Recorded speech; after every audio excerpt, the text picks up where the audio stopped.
Over the last few months, the panel on review and reform has been involved in a consultation process with the Church, consultations across the whole of Scotland, entitled Shaping the Future of the Church of Scotland. That sense of seeking to catch where it is that God wants us to be, what He wants us to do, and how we might do that. We're aware, though, that that comes against a background of us living in a difficult time for the Church of Scotland and the Church in Scotland. It's not just the Church of Scotland that is finding things difficult, and much of that coming as a result of change. Changes not so much to the Church, but changes in society that are having an impact on the Church. Perhaps we should have listened to Bob Dylan in 1964 when he sang, "Times They're a-changin'." But I don't think any of us could have seen the kind of changes there would be in that 50-year period. Not just to the things that we wear, or to the way that we communicate, or even to the things that we might choose to do as a family on a Sunday.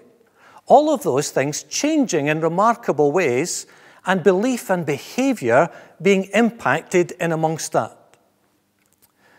The Church is simply caught in that change like everyone else. It's not being singled out, it's simply caught in that change like everyone else is. During the consultations, we shared this picture, a picture of a church at the centre of society. And 50 years ago, that's how we understood church to be.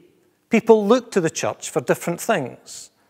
But over the last 50 years, the sense is that the church has moved from the centre to the fringe. It hasn't chosen to, but in folks' minds, that's where it now lies.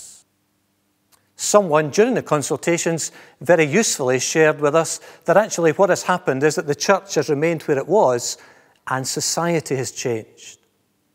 However we see that, we are aware that this evokes all kinds of emotions for people.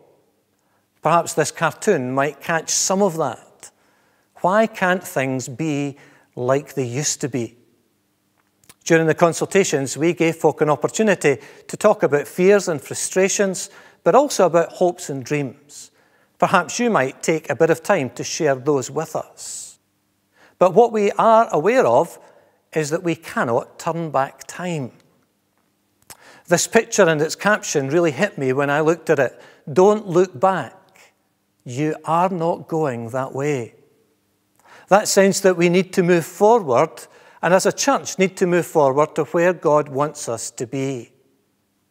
In many ways, that means that the question for us at the moment is, what does it mean to be church on the fringe? If God has us here, what lessons do we have to learn? Perhaps that it is a place of servanthood, not a place where we can demand and control, but where we learn to serve. And that it is a place that requires deeper discipleship, people ready to walk the walk with Jesus. As we shared things at the consultations, though, there were 3 principles that we shared with people for taking things forward. The first principle was that we would maintain a Christian presence to and for all in Scotland.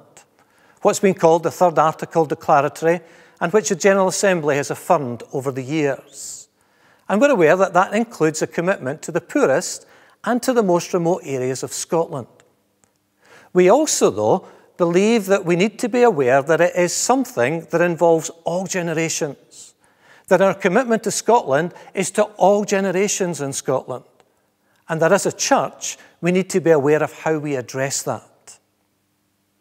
One of the things that people shared with us during the consultations, though, was that in seeking to reach all of Scotland, we should not try and do it alone, that we need to work with other Christian churches in Scotland.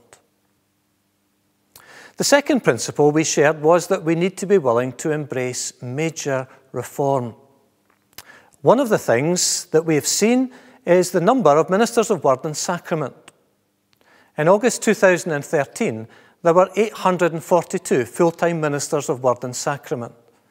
The projections from Ministries Council are that by 2022, that number will drop to 662 because of retirements, against the number of people who are coming in. That would suggest to us that this is not a time for tinkering, that somehow extending parishes and expecting ministers to take bigger and bigger parishes is not something that will work, that instead now is a time when we need to consider major change. We would like to hear from you about whether you agree with that and what kind of changes you think are needed for the church in the 21st century.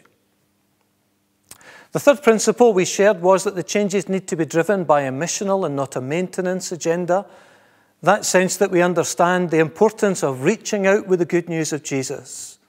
That it's not simply about keeping things going, but about reaching out and drawing others in.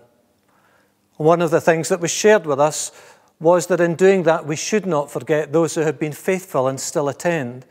And that needs to remain important for us as we take this work forward. We would, though, like to hear what you think. What do you think? Please take the time to respond to us.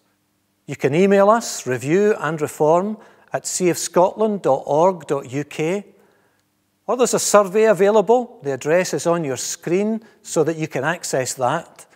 Or simply Google Church, Scotland, Review, Reform, and hit the first page that comes up, and you'll find a link to the survey on that page. However you choose to respond, we hope that you will take the time to engage with us so that you are part of this process as we take this work forward.